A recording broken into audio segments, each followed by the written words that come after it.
Bonjour et bienvenue dans ce nouveau tutoriel d'API. Aujourd'hui, nous allons voir comment personnaliser l'application en passant par les paramètres. API a été conçu pour s'adapter d'abord à votre entreprise et non l'inverse, à votre manière de travailler, donc tout est paramétrable. Vous pouvez accéder aux paramètres de chaque module en cliquant directement sur le raccourci à gauche ou en faisant une recherche dans le module de paramètres directement là. Par exemple, vous voulez modifier les tags des comptes rendus. Directement, vous avez accès aux tags des comptes rendus. Donc là, dans les comptes rendus clients, vous pouvez créer autant de tags que vous voulez, les supprimer, les modifier, en rajouter, et ils apparaîtront dans la liste déroulante. Vous pouvez faire la même chose avec beaucoup de paramètres. Par exemple, dans les paramètres généraux, il y a les modèles de documents. Donc là, tous vos modèles de devis, factures, etc. ont 3 modèles prédéfinis. Donc un simple épuré fait de lignes et de colonnes, un peu plus sophistiqué, et un autre où on peut choisir les couleurs par rapport à votre charte graphique. Donc soit des couleurs prédéfinies, soit un code hexadécimal, soit vous choisissez une couleur qui se rapproche de votre charte graphique.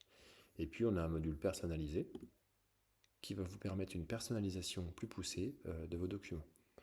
Par exemple, vous pouvez définir, si vous voulez voir apparaître le sirène sur vos factures, le numéro de téléphone, afficher ou pas votre logo, s'il se situe au-dessus ou sur le côté, au format enveloppe ou pas, c'est-à-dire par rapport aux fenêtres d'enveloppe. Donc l'adresse se mettra automatiquement au niveau de la fenêtre de l'enveloppe. Vous allez pouvoir changer également le gras du titre, s'il y a une bande totale sur la largeur totale. Voilà, mettre le titre en dessous de cette référence, et ainsi de suite. Le tableau, si vous voulez définir des colonnes, tout est paramétrable, je vous laisserai découvrir. Vous pouvez même modifier l'interligne, si vous voulez une grande interligne ou une petite interligne entre chaque ligne, en fonction de la densité d'informations que vous voulez voir affichée, pour coller au mieux à votre charte graphique. Vous pouvez également modifier le pied de page. Donc le pied de page peut être libre, vous inscrivez ce que vous voulez, ou avoir des champs déjà prédéfinis. Et un système de pagination, vous décidez un peu de la manière dont ça s'affiche. Et puis si vous le voulez à droite ou à gauche. Voilà, je vous laisserai découvrir un peu ces paramètres de personnalisation.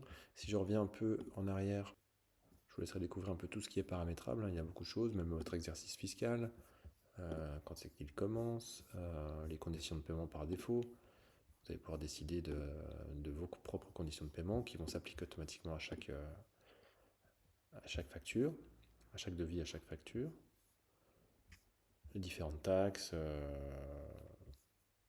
les types des opportunités, les raisons de perte des opportunités ou des candidatures. Vraiment tout est paramétrable. Certains paramètres sont plus poussés que d'autres, par exemple les statuts des devis, qui comportent également des codes couleurs, des valeurs et des icônes.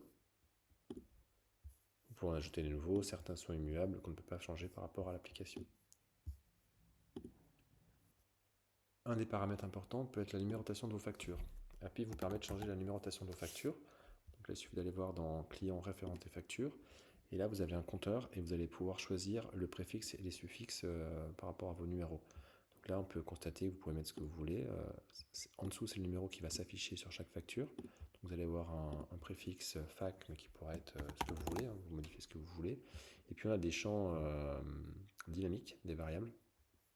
Ou si vous ajoutez, par exemple, months,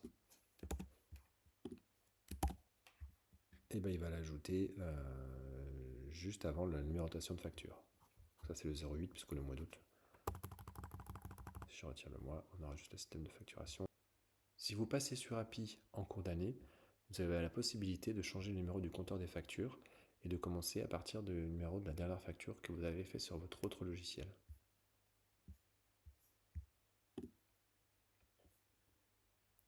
Permissions et abonnements font l'objet d'un tutoriel séparé pour gérer les droits d'accès de vos collaborateurs aux différents menus et aux différents modules. Vous avez également un sous-menu importer-exporter qui va vous permettre l'import de données au format Excel et l'export de données en fonction des modules.